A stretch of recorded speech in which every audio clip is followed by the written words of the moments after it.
Salutations everyone and welcome to What Mattered, the show where I tell you what mattered in the news this week. Avatar 2 has been delayed once again. Looks like we're gonna have an entire theme park based off of one movie that nobody really remembers that well or cares much about, but we're waiting apparently on 4 sequels and we've been waiting for 8 years? Yeah, you were really tiny, weren't you? You were so tiny. He was tiny.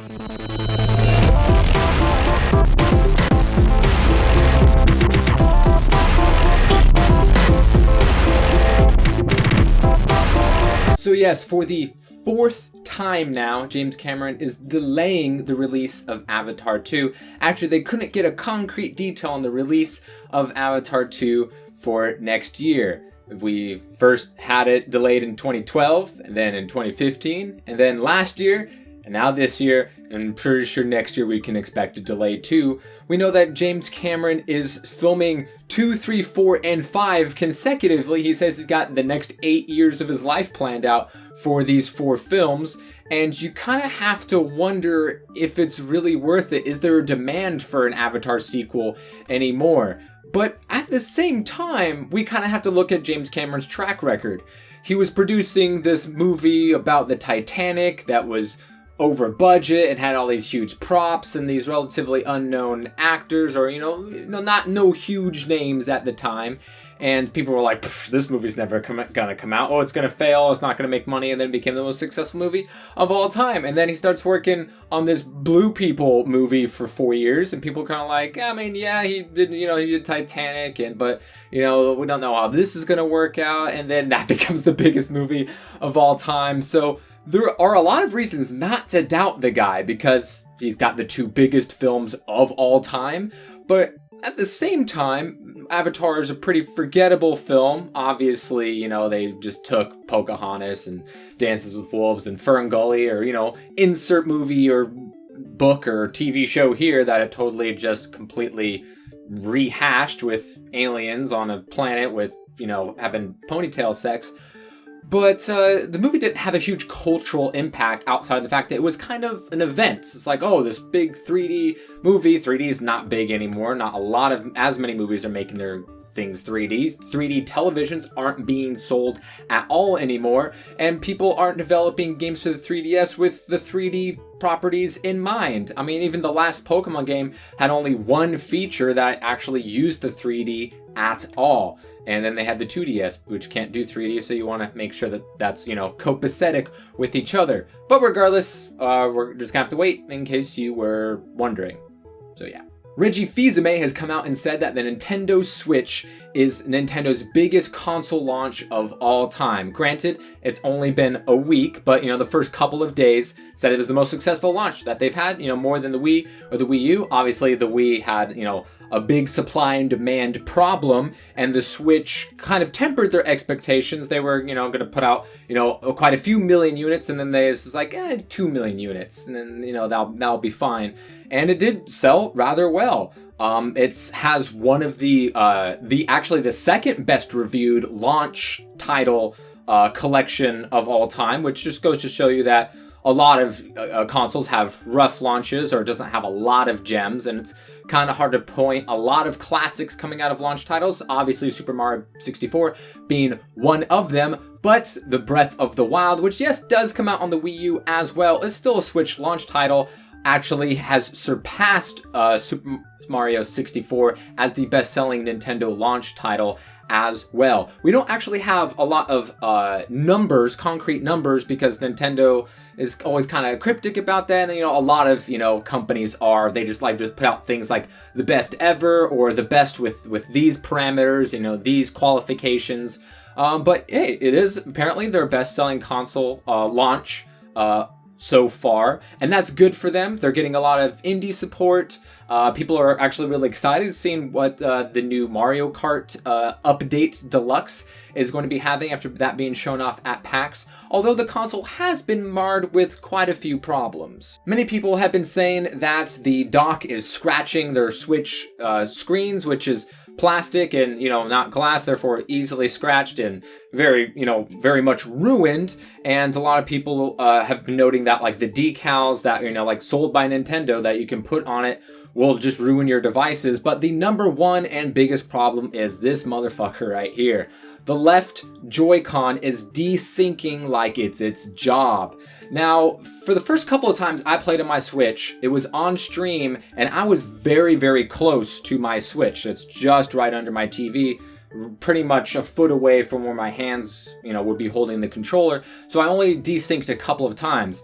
But moving just a foot to my chair to play the game, this thing was desyncing all the time. In a half-hour span, it desynced 8 times. And it's kind of hard when you're trying to defeat a boss in Breath of the Wild, or you're climbing a mountain and guess what? You're falling, or you're non-stop walking into a boulder, or you're just not attacking or looking the direction you want or being able to block, or you know how it is, and you die. And that's frustrating. So they kind of just shipped a broken controller. It honestly is just a terrible flaw because of the antenna is right on the circuit board as opposed to, its own place. And a lot of people noticed that right away. There's like, this is just a really terrible design flaw that's glaringly obvious that Nintendo apparently didn't really care about. And there was an update that was supposed to fix this, but it did absolutely nothing for anybody.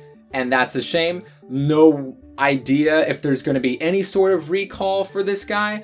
Most likely not, especially because this is such a widespread thing. But yeah, it's a big problem. Obviously, that's compounded with the fact that the Pro Controller, which is $70, and that's a lot of extra money for a controller that I still do want to get, isn't readily available, as much as anything else for the Switch is. So that is also a problem. But hey, big successful launch, and Breath of the Wild is an amazing game. It's my first Zelda game, but I'm really, really liking it. A lot of people hate that it's getting popular, especially people who haven't played the game. So they've been dogging down the user reviews and just trying to artificially deflate it. And then you have people that are trying to fight against that. So that's the whole thing. That's what happens when something gets popular. People hate it simply because it's popular. Happened to La La Land and Frozen and Sword Art Online, and yeah, it happened to Zelda as well. So welcome to the club. It just means you're good.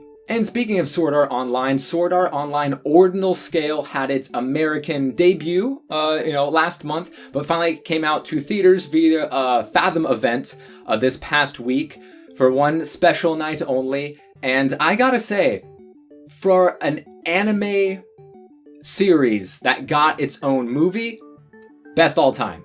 Bar none, it's the best one ever that I've seen. I haven't seen every single one that's been out there, and obviously there are, standalone like Ghibli movies and, Girl Who Leapt Through Time and all kinds of other things that are amazing and like, untouchable kind of awesomeness.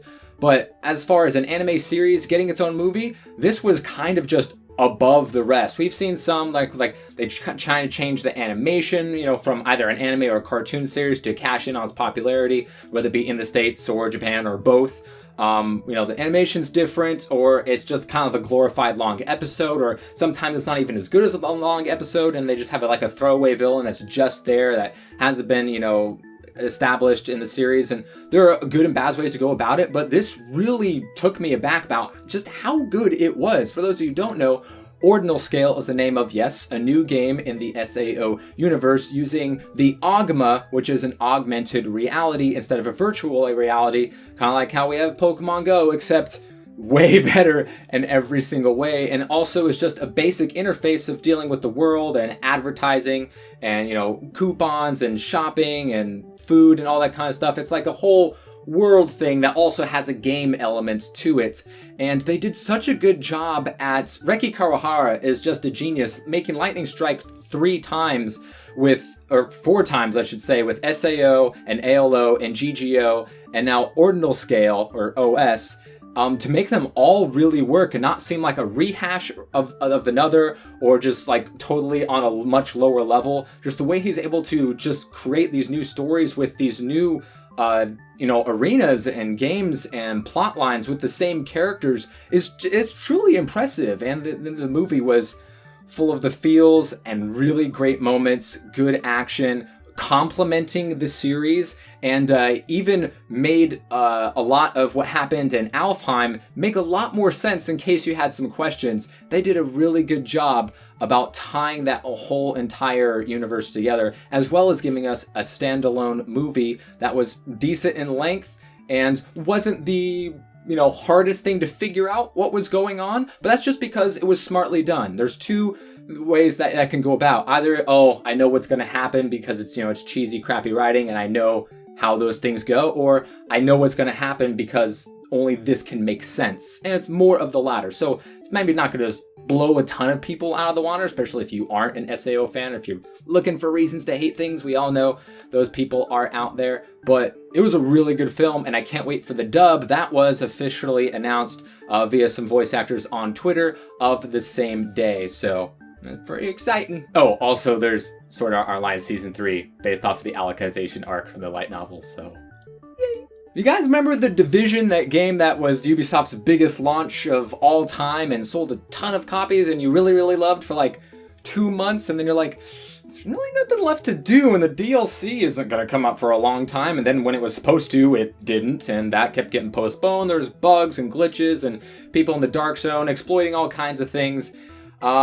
Yeah, apparently some of the DLC was pretty good once it finally did come out, but year 2 DLC content will be free. And that's a smart move. They're trying to bring people back in, kind of like how it was a slow roll for Rainbow Six Siege or Destiny Year 2, where that DLC really revitalized, got a lot of people back into the game, and some people into the game for the first time. So, it's a decent chance that it's definitely going to work out for them at some level, but they're also going to have to compete with your new IP, Ghost Recon Wildlands, as well as, we have Mass Effect Andromeda, and the Switch is out, so, it might not be the best timing, but, people who already like and play the game are definitely going to have a good time of not having to pay for the year 2 of content, and hopefully it's really good and gives us the experience that we were hoping it could eventually become. Steven Universe, it's getting its own RPG on the PS4 this year, a sequel to the mobile game